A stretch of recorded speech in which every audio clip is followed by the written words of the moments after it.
So good morning. We will discuss today about the bank audits. If you are a chartered accountant, or you are going to be chartered accountant and pursuing the CA course, then this video may be very useful for you. For because of this bank audit is nowadays a very important area for having knowledge in this area and making audit.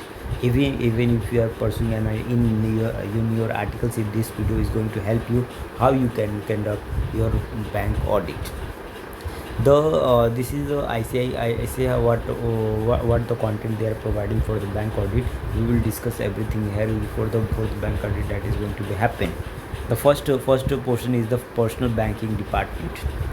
The area of operation function of the personal banking department is typically confined to the resource mobilization, that is the source of fund for the bank in the form of CASA deposits, term deposits, customer service and operations. This department is responsible for monitoring the deposit portion, which is the major contributor for the bank as a source of fund, as the resources of the fund. In today's new age banking, there are various innovative products which are launched by every bank, which have their own unique characteristics and customization based on the need for the fund and the customer portfolio of the bank. For example, bank may have deposit products as well as products or service linked with the categorization of the customer based on the predefined criteria, offering privileged banking services to certain section of the customers. In the era of interest rate liberalization, every bank is expected to be proactive in terms of decision making in respect of rate of interest. Further, the banks do have specified policies with respect to the bulk deposits, and the bank may offer need-based special rates on such deposits. Personal banking is responsible for handling the needs of the retail customer. Each bank will have on its own threshold for defining who is a retail customer based on the product or services offering criteria. Bank may have assigned a relationship manager for each customer based on his or deposit placements with the bank, who is a single point for all their needs of banking services, be it all cards, deposits, insurance, investment. This is also referred to as a wealth management division in some banks. The operations department of the bank oversees various functions at a broad level. The Banking Regulation Act 1949 defines what functions a bank can conduct within this overarching framework. Bank conduct a variety of operations which can be centralized, decentralized, which would vary from bank to bank.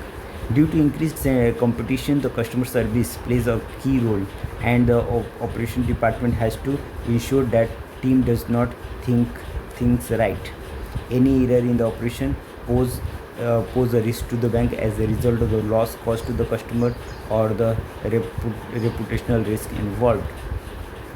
Bank may have opted citizen charter or charter for the customer services, which would have elaborated details of the bank's commitments approach towards the customer service.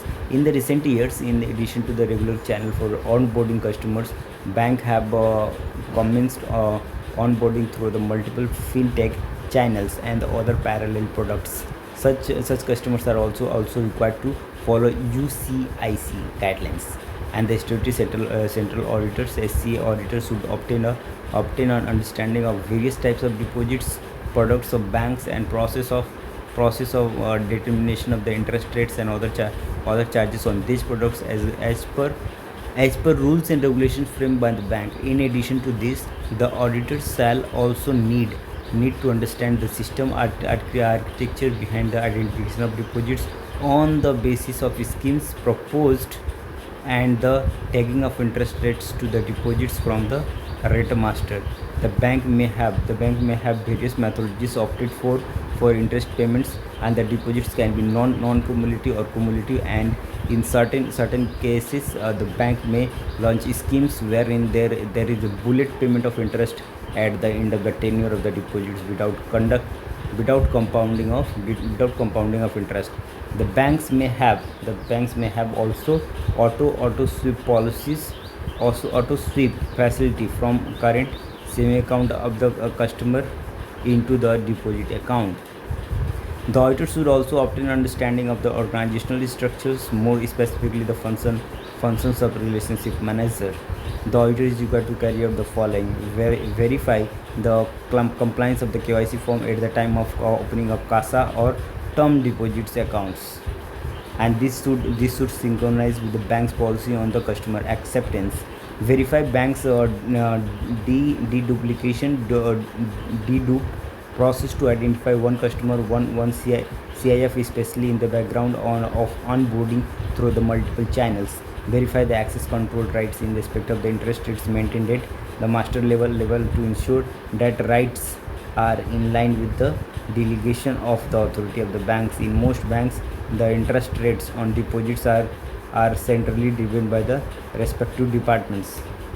And verify the application rate of interest, add the interest rate to every product or deposit by taking simple accounts of each type of deposits. So today we have discussed about what the bank audit. This is the starting point of the personal banking in the bank that we have discussed today. And if you have any query, you just let us know. We will make another video on the same, and let us know, okay, how we are going to conduct this audit in details. And future this video will be coming and on the same topic, and if I just will be continue on the same topic, and we are just adding the different area that is CA can do the audit and should have the knowledge of it. Thank you. In this video we will come back with a new video.